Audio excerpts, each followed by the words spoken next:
Hello, and thank you everyone for joining us for this Cocktails and Conversation this evening. I'm so excited to be having this session here at the Black Cultural Center. While we wait just a few more minutes for others to join the call, as we do with all the other Cocktails and Conversation, can you please put 3 things in the chat? Number 1, where you're calling in from. Number 2, what was the best part of today? And number 3, what's in your cocktail this evening? So my name is Maria, and as part of the Purdue for Life engagement team, I help those who love Purdue stay connected, get involved, and give back. Stephanie?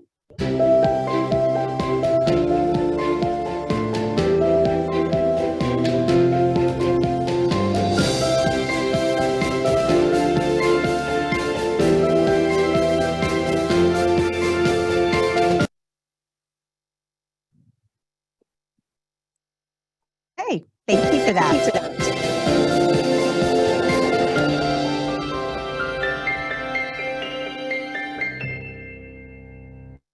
Ever grateful, ever true.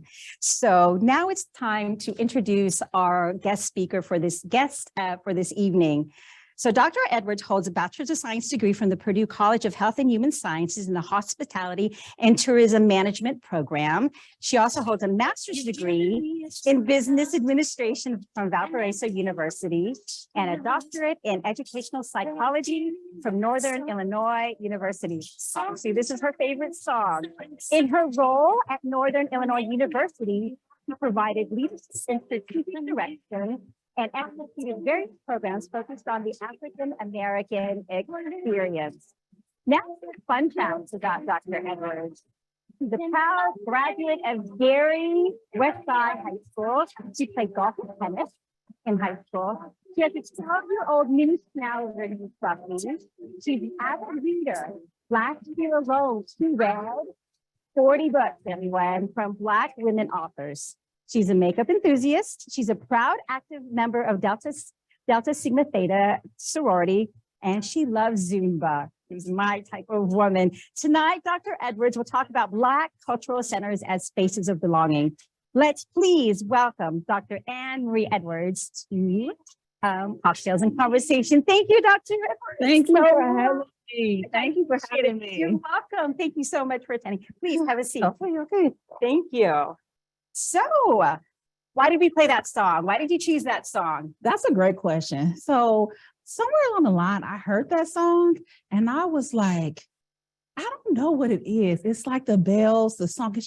It's catchy. It just oozes love. Yes. I love it. Who does not like a Supreme Diana Ross song? I absolutely agree with you. Thank you for that. Okay. So thank you for allowing me to video. This is our first time doing a live stream of Cocktails and Conversation, and I was thrilled that she opened up her center to allow us to do this tonight. And we're going to play with this a little bit to see how it works. So if you could put in the chat what you think, I'd love to get your feedback on this this evening. So can you share a bit about your connection to and impact of the BCC and your life? Absolutely. So I won't even say the year, but let's just say it was more than 10 plus 6 years ago that I was a student, an undergraduate and a grad student here, and a member of one of the performing arts ensembles. I was in Black Voices of Inspiration, and I also was a graduate night manager.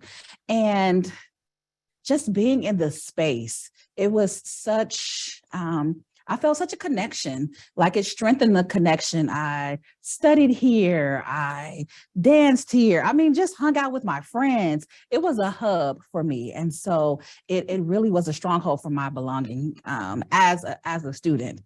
Okay. When I walked into the, thank you, Dr. Edwards, for that. When I came into the center tonight, that studio over there was filled with people dancing, music just going crazy. Can you tell me what's going on? So that room over there? Absolutely. That is our Jahari dance troupe. And they are practicing. They practice every week, Tuesday and Thursday. And so they just called us. We caught them during their practice time. Got it. Okay. It's beautiful. I can't wait to see one of their upcoming shows, which you'll tell us more about later. Absolutely. Okay. Thank you. So We asked you to come on tonight because a lot of people are interested in knowing more about your vision for the Black Cultural Center. Could you tell us a little bit more about that? So yes, and I talked about this some in my interview as well. But my vision is to really strengthen belonging, especially for Black students on this campus, in this space, and to create and continue to create educational opportunities for really all students to learn about the African diaspora, the full range, right, of the experience. And that's really the goal. That's the vision, is that this is a space of learning, teaching, growing, but also a space where students feel like they belong. This is your gathering spot, your home away from home, outside of your residence hall, per se, or apartment. Like this is your meeting space where you study and whatever. Like we have students, one day I came in with a beanbag out there and they were just relaxing. You know what I mean? They were dreaming, they were coming up with ideas. And so that's the vision, is that this is a space that curates that for students. Got it. Thank you. Can we put in the chat, who here, or maybe just a raise of hands, who here has been to the Black Cultural Center? Okay, I have my phone, so I'm gonna look. See what the answer is here. Let's see what the chat is saying here. So just put yes or no, waving your hands. That works too. Just curious to see who here has been to the Black Cultural I'm seeing Center. yes. Yes. Okay, well, wonderful. I get some no's. Come on. So I'd like to show a video about the BCC that was created a few years back, just to show not only the beauty of this beautiful building, but also the significance and impact it has had and is having on the entire campus. So if we could play that video, please.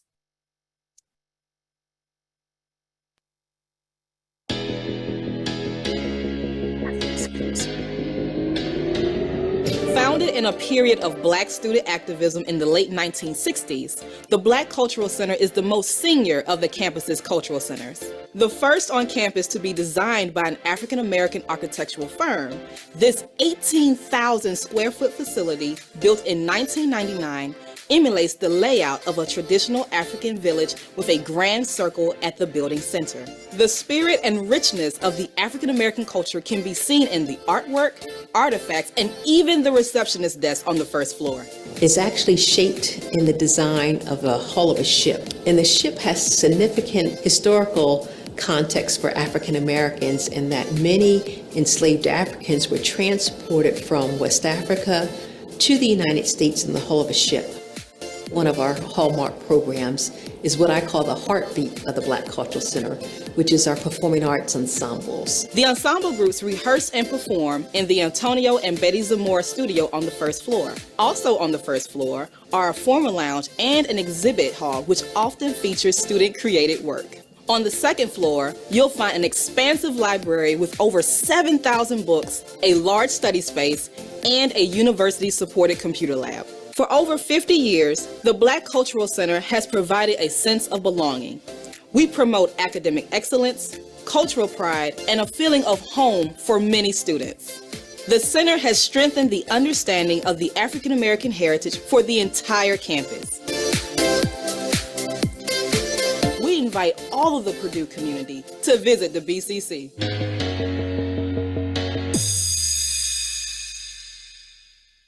That video. So I love that video. That's so awesome. I saw in the chat that there were a few here that had not yet visited the center. So the next time you do visit campus, stop by. I don't know what the hours are here, but Man, we are open Monday through Thursday, 8 a.m. to 10 p.m. We're open Fridays, 8 a.m., I believe, to 8 p.m. And we're open Sundays, 2 to 9 p.m. Okay. And so if you get a chance, you're on campus, not just stop by, but you can get a tour. Any student here, anybody that works here can give you a tour of the building. Okay, wonderful. Well, thank you for that. It's definitely worth the tour. I've been here a few times and it seems like I can't get enough. So I really love the feeling that you get when you walk into the building. So thank you for that. So now that you've told us a little bit about your vision for the future, can you tell us more on how you intend to strengthen the culture of belonging for students, staff, and faculty? Yeah, and so I think there are some key ways during my interview process, and even now, like I'm talking to students, I'm talking to faculty, I'm talking to staff, key stakeholders, alums, right? And really trying to start that dialogue, right? To understand more, what are we needing? What are things that they are seeing? And beginning to formulate that plan of how we're going to really incorporate that. And so I think part of it is it's a word of mouth experience, right? And so I think that understanding that we have an open door policy, and communicating that out to students, faculty and staff.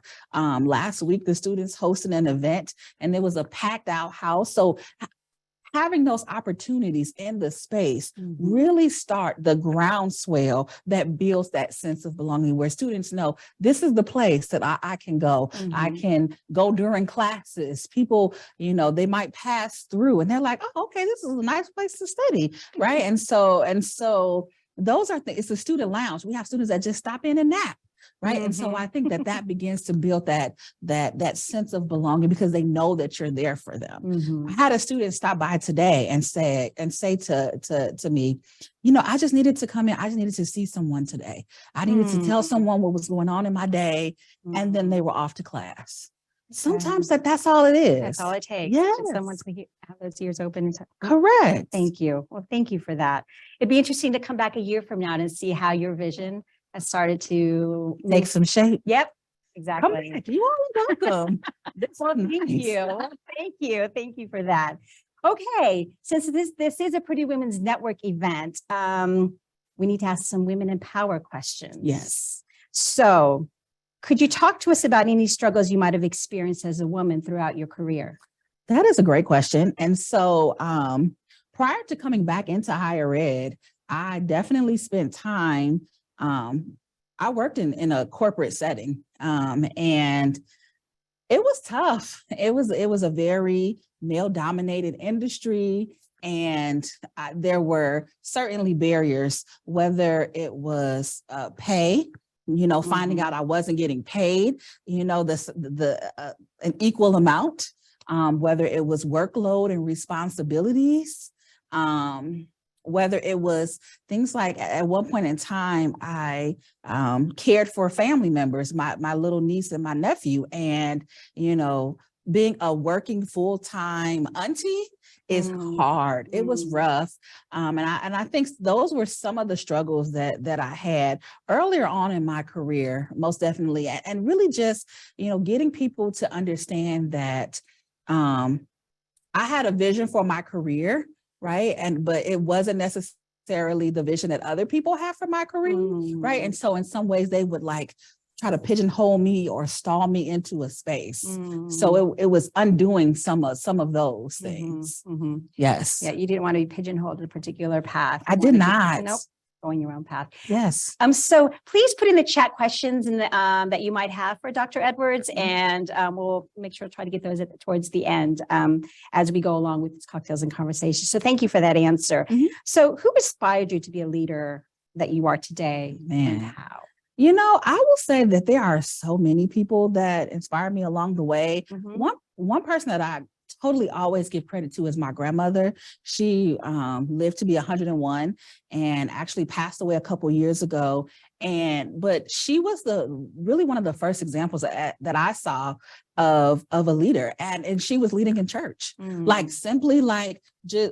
church and at home, what my grandma, and she said things with such love and kindness and care. She was such a servant to other people.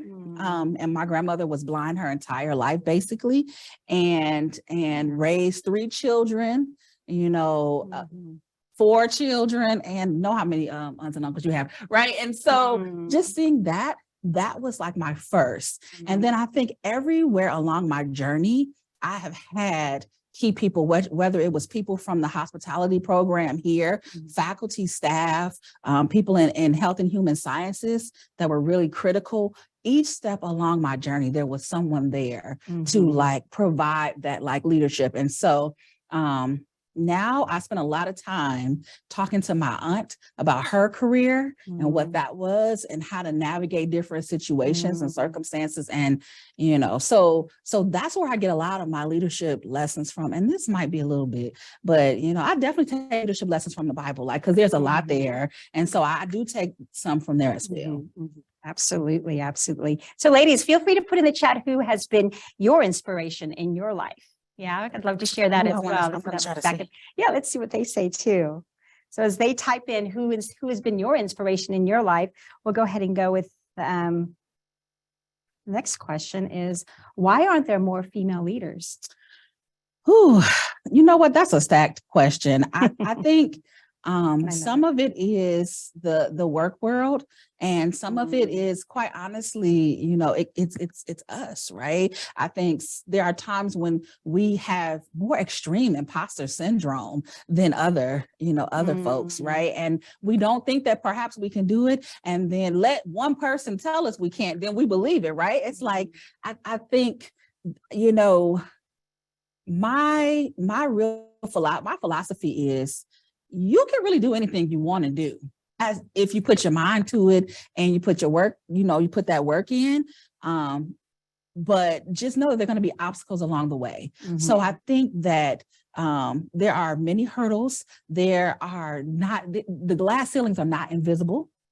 I think people think that they are, they're not, right? And so I'm a strategist, right? So ceilings don't stop me. I figure out a way around, right? And I think that there, in some instances, we don't necessarily get to figure our way around, right? We don't get to do that. And not only our resolve as women can figure some things out. That's what we will figure a situation out. We just need the end.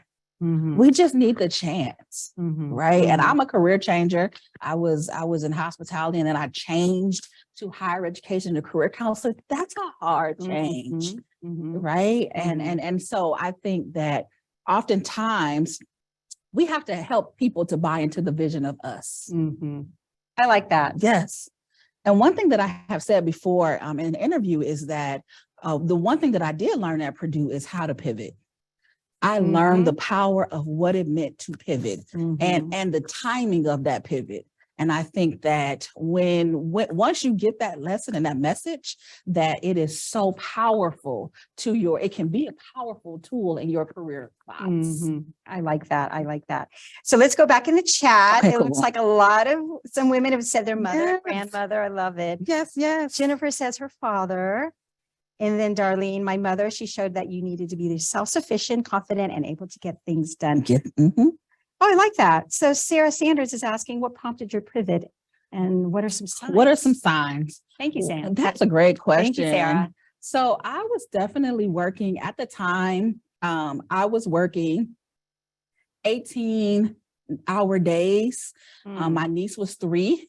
So all you mamas and aunts in the chat, having a rambunctious 3-year-old, I just wasn't able. And I was becoming increasingly dissatisfied with the work because I really wanted to do something else, but I was just constantly being told no. And so once I started feeling those doors closing, I was like, well, maybe this is the time. Maybe I should be looking at something else. And so I began to invest in myself and look at resources like, what should I do next? I already had a master's degree. I was thinking about a terminal degree. And I think the true prompting, that's what started, but the true prompting is when I lost my mother. Right. And I needed to move back home to take care of some family stuff.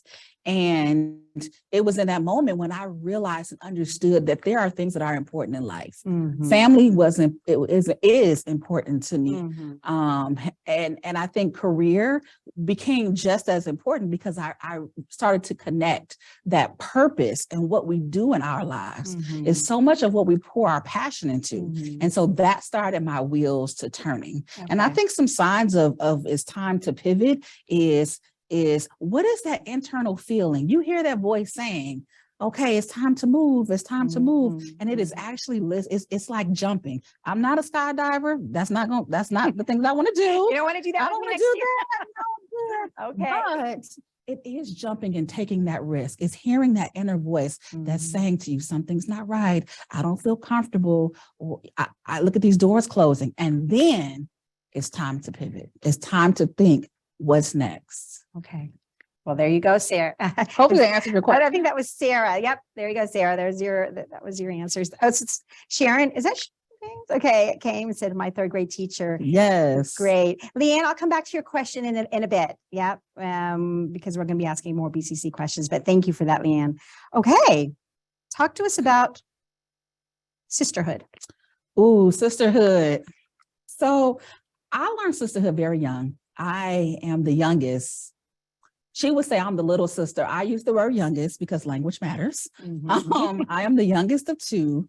And I learned about sisterhood through my actual older sister, but I also have 25 first cousins, many of which are, that's a fun fact I didn't tell you, many of which are women. And my mom had 9 brothers and sisters, and I spent a lot of times with my aunts and my great aunts. And so I learned it from that standpoint at first. Right. And then I learned it through friendship. I learned it, through, just participating. I was in several organizations, women's organizations, when I was here as a student. And I just kept learning about how to be a better sister, a better friend. And then I joined my sorority. And I think that it's like I already had the skill set. Sisters argue, sisters disagree. But at the end, we love hard. We come together, we focus, and we do what needs to be done to support the other. I like that. I like that. So if you'd like to put in the chat what sisterhood means to you, I'd love to hear what you say about that. So thank you. That's true, Sarah. I'm sorry. What is she saying? She says some struggle to pivot because it can possibly mean less salary, despite maybe being happier.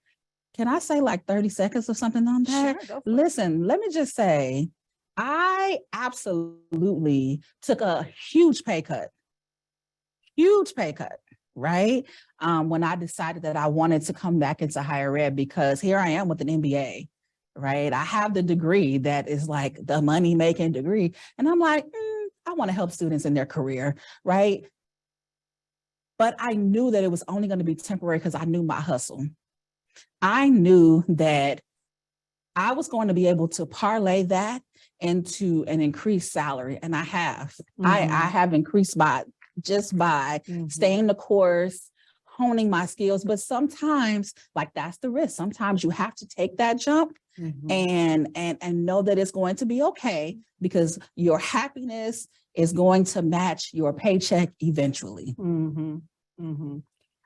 But that pivot can be. Listen, it's hard. I am not gonna say, and I did it in such a way. It was a faith move. I sold my car,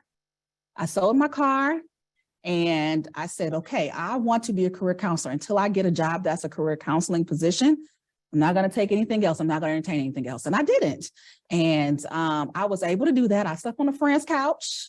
Okay. I'm not going to lie. I did that, but when it started rolling, when I knew and I got the job, it was like, I bought a car, I got a job, I moved. It all happened how it was supposed to happen. It's tough, but it is not impossible. You have some women here that are loving what you're saying. So thank you for that. I'd like to see who here in the chat has pivoted or is thinking about. Well, if you want to share pivoting, because that is quite personal choice. It is quite a personal choice, but pivoting it can be a struggle to actually find what you want in life. So Mary said, I have been working with hotels in the past 13 years, completely different from industry. I agree. I was in the hotel industry as well. Oh, I was. Yep. And quite different. Yeah, but I'm happy to see that point was made there. So thank you for that. Okay. How do you encourage women not to give up then? Well, I am a natural encourager. So I can say that, I tell people. You're my cheerleader. I am. I tell people all the time, you know what, listen, call me and you can curse, cry, scream. Mhm. Let's get it out right now. Because after we do all of this, we're gonna have to come up with a plan. Okay. Right. And so that is the first thing. But then I also say, what is your 360 well-being plan? Right. Because I'm gonna be honest, as a student, I took advantage of our counseling program because I knew that there were things about me that I wanted to work through. And so I'm like, okay, do you have a good therapist? Do you journal? What are your self-care practices? Right. Because those are going to be the things that sustain you on the hard days and during the hard times. Do you have a good girlfriend? Right. Or a guy friend, or you have a good friend that you can have these conversations with? What are you reading? What are you listening to? I'm an avid listener of podcasts and and reader. And those are the things that I try to use to empower women. I will offer, if I hear something, I will offer you a podcast and a heartbeat. I'll say, you need to listen to this. Let me send you this episode, right? Because I believe for me personally, part of my job is to encourage and empower, right? Some people, that's not their bag, but you have to find your person. You have to find your person that's their bag, and you have to find where your source of strength comes from, right? I definitely, I'm not gonna lie, I believe in the power of prayer. And so I do that, but I also text my friends when and so I like to be able to do that. Not only does it help to empower me, but it helps us both to keep going along in this work. Right. As women, we need that. Yes, we are communicators. We are that type of group. And so to have that network and that community is important for our growth and development. Let's get some people to raise their hands in the audience and let us know if you have a tribe, or if you have that one person that your go-to, or your sisters or your brothers. It doesn't matter. Do you have your go-to people? Yes. It'd be interesting to see what you all say. So while you do that, we've got some people that said that they've pivoted. Yes. We've got Helga, April. Ooh, that's a tough one. You might want to call up some of these ladies at the end of this session. Listen. Oh my goodness, here you go. Giving up can also be empowering and create other great opportunities. Yes. And you have to see that, I think, at the very beginning when you're hesitating, right? And yes. know that there will be that opportunity that does open up. So thank you for that. Leanne, there is power in pivot. Listen, that's my book title. Don't take it. But there is power in that. We've got that recorded. There's power. There is. There's such power. And you know what? I will dare say that the power does not just belong to us. When we pivot, like it impacts generations of our family, our children, our family members, the students. When I talk to them and I'm able to speak to them from the standpoint of someone who has been in the career world, who did multiple internships, who did all of that. And now here we are in higher ed, like, it is a powerful tool of liberation, right? And I think that, so when we are doing things, yes, we feel it, but the what is it called? Reverberation of it is just all around us. It's like throwing a rock in water and you see the ripple effect. That is what that pivot does, not just for you, but for others around. I could just add, you need that support system that keeps you lifted. Yes. Absolutely. And so you can continue on your path of pivoting. Correct. So thank you for that. So we're gonna pivot just a bit here. Let's pivot. What strategies can work well to promote inclusion in the workplace? Well, one thing that I am seeing, and it is working. There are employee affinity networks, especially in corporations, are really much like the Purdue Women's Network. Like they're having these networks that are not just there to support particular groups of people, but they also are planning events. They are doing things for the whole campus, the whole organization. And I think that that is one means of inclusion. But I also think that when we have the conversation about mentorship, sponsorship, which there's a difference, ladies, between being a mentor and a sponsor, right? You want to go into that really quick? I can. So a mentor is a mentor relationship can be really quick. It can be a one-off relationship. It can be a long-term, but it's more of advice and transference of knowledge.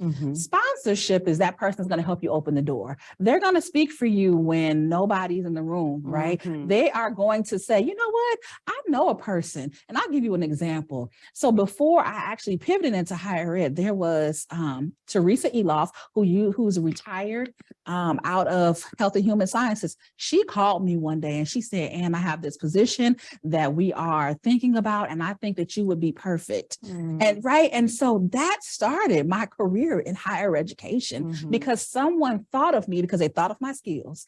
They thought of what I brought to the table, and that is the difference between mentorship and sponsorship. So you're in a boardroom, they're talking about all these opportunities, and that person mentions your name. That's right. And now it is my job to both mentor and sponsor these students. So when people send me opportunities, I'm thinking, let me go through my list of students. Let me see, who do I know that this will be an opportunity for? I do that in higher ed. Okay. Do I know somebody who can do that job? Because I believe that because it was done for me, I truly believed in lifting as we climb. Right. And I think that's the difference between sponsorship and mentorship. Now, what was your original question? Oh, okay. You can pivot. Just really quick. I'd like to know in the chat here, who has a sponsor, who has a mentor? It'd be interesting to see how many people I answer that. So someone can't wait till you write the book. How did you see this multicultural graduation? Nice to see you here this evening. Go-to for those in my life, but thankfully they're my go-tos as well. I've got some really good answers. Yes. Here. Thank you, Sandra. Well, thank you, everybody. We really appreciate that. My question was, how do we promote inclusion in the workplace? You're talking about Affinity Networks in the I think Affinity Work, setting. absolutely. But I also think that it also takes everybody having a part in that role. So it's not that people from diverse communities need to be the ones to be promoting inclusion. It's that everybody in the workplace needs to promote inclusion, right? The fabric. So if you look at this kente cloth, the fabric is richer because there are many colors. Same thing about inclusion in the workplace, right? The fabric of that company, the output, the product, everything that you do becomes much richer if everybody is thinking from the lens of what does inclusion look like? And what does that mean? Inclusion is not just a seat at the table. It is being included in the decisions and being thought of when we're thinking of the outcomes. Okay. Cool. I like that. Thank you. We got to talk about it. Happy Black History. Happy Black History Month, everybody. Thank you. What are the biggest obstacles Black women confront as they look to advance into leadership roles? Yeah, I think that a lot of that, some of what we talked about, and I think pay and equity is a huge thing. Pay inequity. I think that there's stereotyping. There are incidences of, people call it microaggressions, but I say macro because they're only small to you. They're macro to the people experiencing them, right? So they're experiencing all these things in the workplace, and perhaps not just in the workplace. And I think that has some impact. I also think, which is why I went into career counseling in the first place. How do you learn about careers, right? How do you know? And part of it, especially for Black women and women of color, is you learn about careers based on what careers people in your life have had, what careers you've come in contact with, right? And the world is so much more expansive. And so sometimes perhaps I feel like we are not given the full range of what we can do. Had I known I could have done student affairs, maybe I would have done it a lot sooner. I didn't even know student affairs was a career. I didn't know that I could just take my love of talking and connecting with people and parlay that. But I learned that here at HTM, right? And so I think it's also like not having that knowledge base, and quite honestly, not having mentors and or sponsors in those workplaces, right? Everybody doesn't have that opportunity to have that. So we talked earlier about salary and how tricky that can be. But what are can you maybe advise what are some simple actions that women can take to, narrow that salary gap? Yes. And we're talking not just men and women, but then also white women, Black women, women of color. Yes. There's also that gap as well. So Yes. can you talk to us about that? What's interesting? Black women earn more degrees by and large than any other ethnic, racial minority group, any group, right? Black women are like now the one of the most educated groups, right? But we're also the most in debt, partly because of that education, right? And we're also the one that our jobs don't pay the most. And so we have got to understand that we don't have a choice. We've got to negotiate. We have got to develop strong negotiation skills, and we have to, aside from negotiating, we have to have multiple offers, period. So if you need to play one side against the other, like whatever you need to do, right? We have to. And I think when you look at the world of entrepreneurs, Black women are the fastest growing group of entrepreneurs, because aside from advocating for themselves in workplaces, we're starting businesses. Take us a little bit further on that. Talk to us a little bit more about the entrepreneurship. I think that, especially during a period of time when we were not outside, people were looking at new ways to bring in income, right? And entrepreneurship dollars grew. I mean, you have funds that are specifically set up to fund entrepreneurial ventures of Black women, right? And with that, we see, especially in the beauty industry, hair and makeup, the food service industry, food trucks, and outside of food trucks, I mean, just opening and sustaining restaurants, taking things that were hobbies and turning them into profit-driven endeavors. So entrepreneurship and even education around entrepreneurship, especially for Black women, has been pivotal in strengthening the wealth of Black women, the community of Black women, but it's also helping to shrink that salary gap. Correct. Thank you. I'd like to know your opinion about the salary gap and how to narrow it. So we've got some people here talking about. Yes, I saw that. Go for it. Mary's question: what are your thoughts around the new laws in some states where employers have to post salary ranges? Do you find them posting really large salary ranges to try to be vague? Yes, right. So that, and I think that it's a gift. It's a gift, and sometimes it could be an obstacle. Right. Because, so did you know about those laws that came out? Right. It's beneficial because it gives you a starting point, but in true form, that does not, I see your salary range. It might simply mean that you can't afford me, right? So if you are so vague, and definitely a lot of companies do want, they want the best and most quality talent, right? And that is our negotiating power. Period, right? And so use that range to your advantage. They're giving you a range. You don't have to pick the lowest. And even if it's large and vague, pick large. You know what I'm saying? And I think what'll start to happen is that we'll start to see people saying, okay, we have to, because you're going to be losing talent and you don't want to lose talent. So expensive to hire the right person and then lose that person just because of that salary issue. Correct. So don't take less up front, says Leslie. Absolutely. In my last job, I was offered $10,000 less than a man who joined a year later. Listen. Now, how irritating. Yes.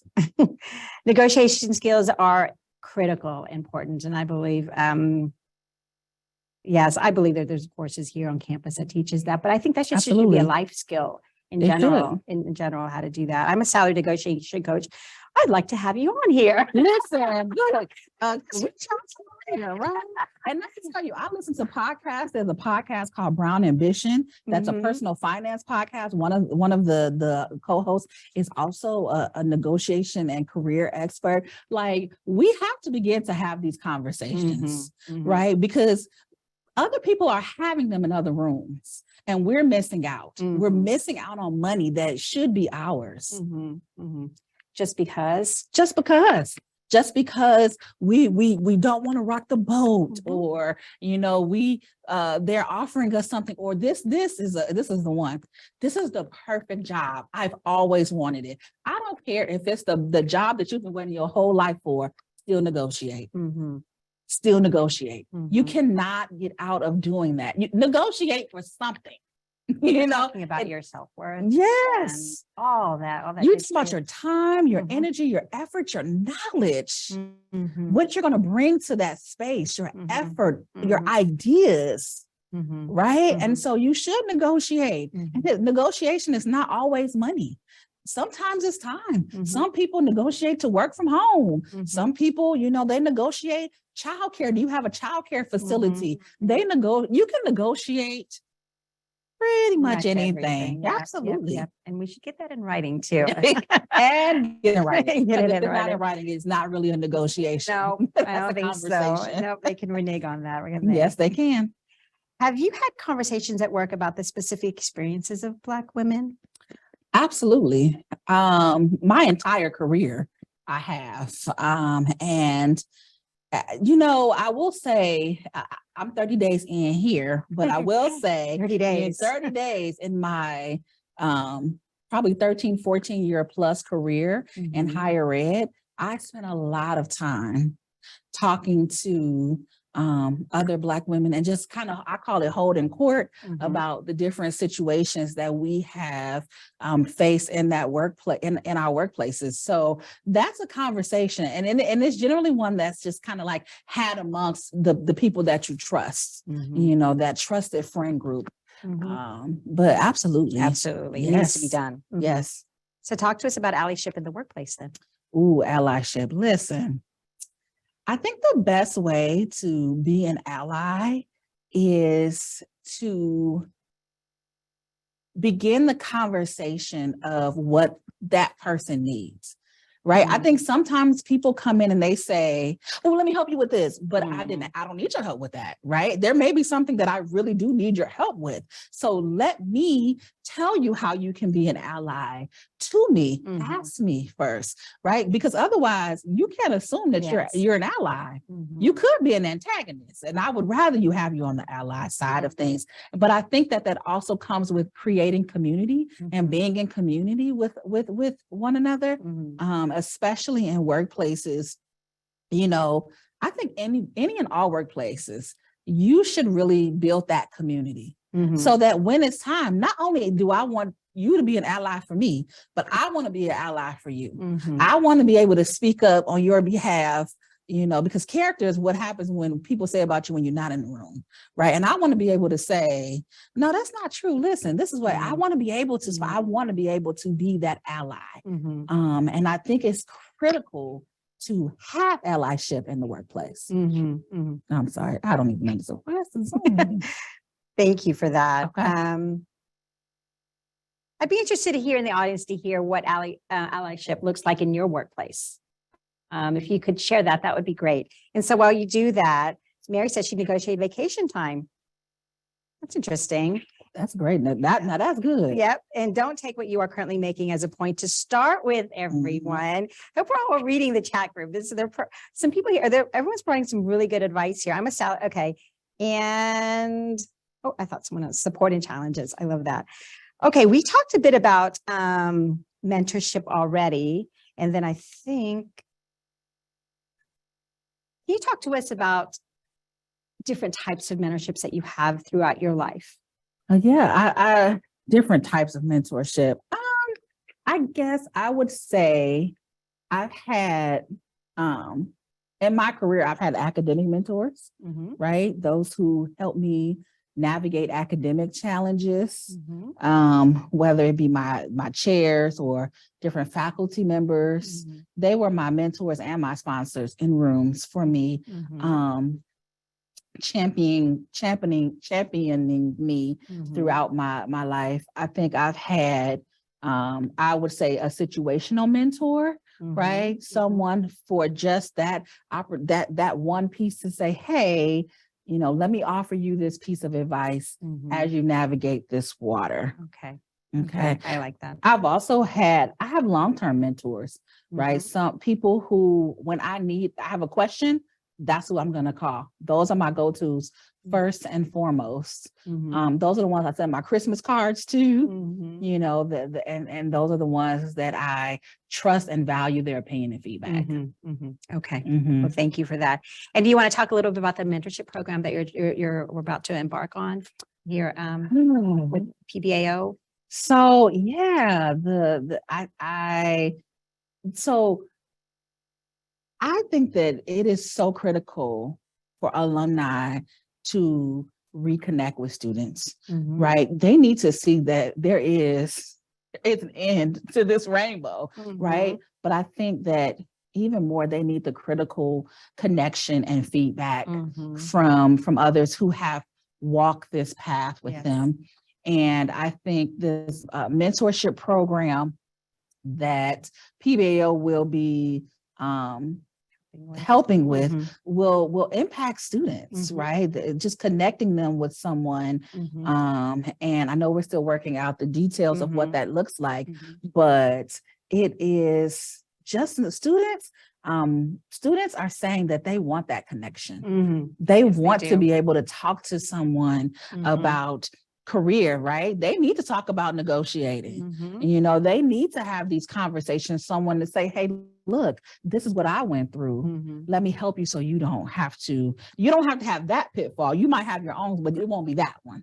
Got it. You see what I'm saying? I do. Thank you. So ladies, I'm interested to know if you are interested in becoming a mentor, because the Purdue Women's Network is running some mentorship programs this spring, and we are in need of mentors, from all the different colleges, all walks of life, all types of experiences. So if you're interested, if you could just put it in the chat, yes, I'll read the chat later, and then we'll be contacting you. That would be great. So thank you for that. Okay, now is the time we're going to take some audience questions, and I did have a few questions that some ladies did reach out to me prior, but if you also have questions, please put it in the chat. We'll go back to Leanne's really quick here. Oh, there's already some popping up. Let me see, Leanne. From the beginning here, what are you most excited about in the near and distant future of the BCC?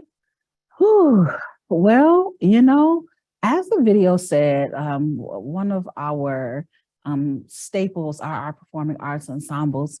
I'm looking forward to continuing in that tradition and strengthening that.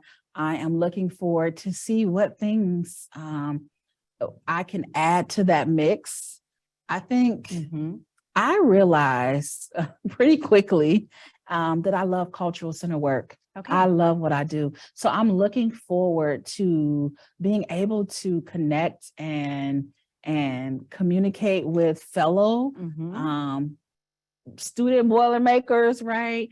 And really take all the things that I have, like my career in total, whether it be the career, the work in the hospitality industry, and use that to help students and to help in the work that I do. That's what I'm most excited about. Okay. Yeah. Well, thank you. Okay, cool.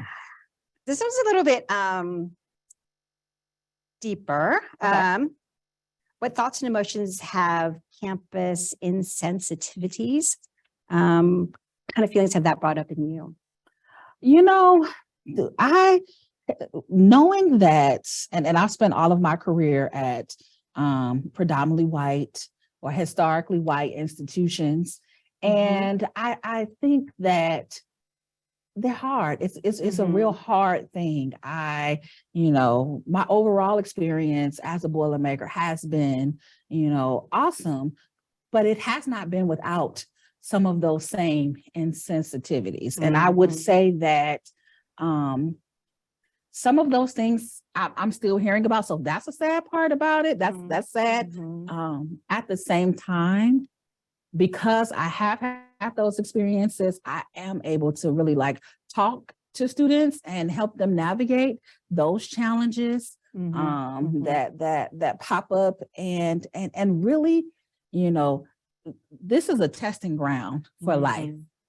Yep. Okay. And I need to be, hopefully, not just me, but in my entire staff, we are here to do some of that work to help students through that, to talk through it, to plan through it, to figure it out, and to support when those types of things happen, because I cannot guarantee them that I can't guarantee safety, but I can guarantee that it's a brave space. And I can guarantee that if you go into your workplace and we work through this now, right, we take the appropriate remedies, we do what we need to do, that when you go into your workplace, that you are going to be a different person to figure that type of thing out. And I could give a small example. Wait, sure. Okay, cool. So when I was here, I had a situation where I had a student who was a white student, and she asked to touch my hair, right? And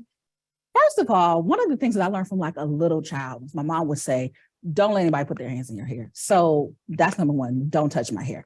And number two, where would that type of question come from? And I was just it was very hard for me, because I had never experienced that in my life. But it was an educational moment for that young lady.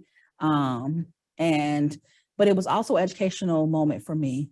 And I realized in that moment how I was going to handle that and how that was going to shape who I was as a person and as a leader future. And that if I have students that have had some of these experiences, that I'm able to say, okay, so let's talk about how we can navigate this. Let's talk about what we can do. You know, how can we, embrace this as a teaching moment for both that person and for you. I like that. Yeah, I thank you for your example there. I like that.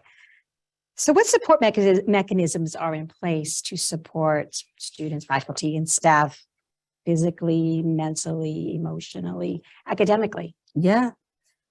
So 30 days in, I am learning that there are a lot of support mechanisms on campus. We certainly have, and we are partners with a lot of these resources. We have someone from our counseling and psychological services that has office hours here at the center to talk to students and help them work through challenges. We definitely have that. We have, my entire staff has their own expertise and ways. And so we're open doors. Students come and they sit and they talk to us for hours sometimes, no problem, right? I think that in terms of especially academic support, we support with our programming, we support, I'm known to walk to a student and say, all right, how you doing in this class? Okay, are we I want students to know that not only do I care about you, but I care enough to ask you and to help you hold you accountable. I like that. Uh-oh. When you've got you. She's going to be on top of that. They're like, oh my God, here comes Dr. Edwards, what's going on? But it's wonderful. That's right. It's wonderful to have such a support like you there. So Pam, hi Pam. So happy that you could make it with us this evening. So Pam is asking, would you like to go ahead and read that for you? Oh, sure, I can. In engaging with students, what do you think are some of the opportunities that students are most excited about today and some of the challenges they face? And how does the BCC plan to support them with these opportunities and challenges? I think students have, they are inundated, which can be an opportunity and it can also be hard, with different resources and people on campus that want to help them, right? I think that they have access to an ever-changing career landscape, and they are creative and developing their own sense of who they are and who they want to be in the world. And they are just wacky enough to go after it, right? They're not like, we have to fit into this proverbial box. I'm just going to go for it. They're going to go for it. They're jumping, no parachute. Go ahead, you right? gotta love this generation. You love it, right? I will say some of the challenges is that, there are times when they don't see what we see. We're like, okay, but wait a minute. Let's talk about that. Let's talk about like what could potentially happen. I think that our students are very strong academically, right? That their academics are hugely important to them. in those ways. But I think that the embracing of who they are, the whole and their whole selves is something that they struggle with and we struggle with. And I think that as we move forward, I tell students, be who you are. This is the space where you can breathe and be authentic. You can be your authentic self. Now. Make your mistakes now so that we can talk you through it. You know, like those are some of the things I and I would be remiss if I said their students are coming here with money challenges. They have, strong connections to their families. We have students who are trying to take care of families at home while pursuing their education. How difficult that must be, right? And so what we try to help students lighten their load. We try to help them to think more through that. We are a pop-up site. We know that food insecurity is one of the things that our students people right now, right? And so we are a pop-up site to the— Can you explain what that means to the audience? Food insecurity? No, I mean, you've got this pop-up pantry. Yeah. So there is I believe it's a student-run pantry now. I'm still learning, but there is a food pantry on campus, student-run, I feel like, and we have a pop-up site, right? So that students can just come and some students have taken it upon themselves to bring some of the luxuries from home, right? Perhaps some things that you might need for your hair, you can find on our pop-up table that you might not be able to find at other pop-up tables. And I think we also have a snack room, right? It's a little bare because those students go through those snacks, but it tells me, because we have oatmeal, they're healthy snacks, there are some chips and stuff, but those students go through it. So when they're here or they're passing through, they don't have time to get lunch necessarily because they're busy or studying, that we are that space. We are trying to anticipate those needs ahead of time so that we can meet them for our students. It's heartwarming to go down this hallway and to see that table full of food and knowing that someone's taking care of it. This weekend you won't see it because they'll be come in and taking everything off the table. Okay, as they should. So thank you for that.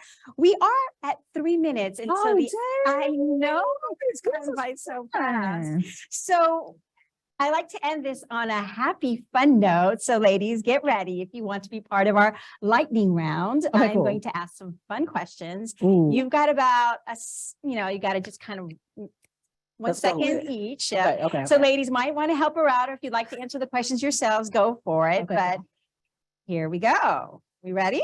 Yes. Okay. What book are you reading right now? Oh my God. The Sum of Us, The Cost of Racism to Everybody. I can't think of the whole title, but it's called The Sum of Us, The Cost That Racism Has to Everyone. Thank you. Okay. If you could sit down with your 13-year-old self, what would you tell her? Go for it. Love it. What's your superpower? Empathy. Name something you can't live without. Makeup. Say, we've got Nathan and Ed here in the room, just going. I love this. Say something cool. Oh, there's power in the pivot. No. Book title, don't take it. Yeah. Okay. Show us your favorite Zumba move. Oh my God. Okay. Oh, this is my favorite Zumba move. It's when you go like this and this. Oh, okay. And this. Yep. I love it. We got to do some Zumba after this. We got to do this. We're going to talk about you getting that certificate later. Okay, cool. If Buffy, who's Buffy, everyone? It's her schnauzer. Okay. If Buffy could talk, what would Buffy say about you? I love her cuddles. Oh, okay. Thank you. Who inspires you? These students. These students love it. Favorite Delta Sigma Theta memory? Favorite memory? Oh, being at our centennial in Washington, D.C. in the Sea of Women in Red. Nice. So red, everyone. Red, everyone. Bowl game or March Madness? Oh, March Madness. Okay. Fill in the blank. Purdue is? Transformational. Thank you. Okay. Very good. Good. That's nice.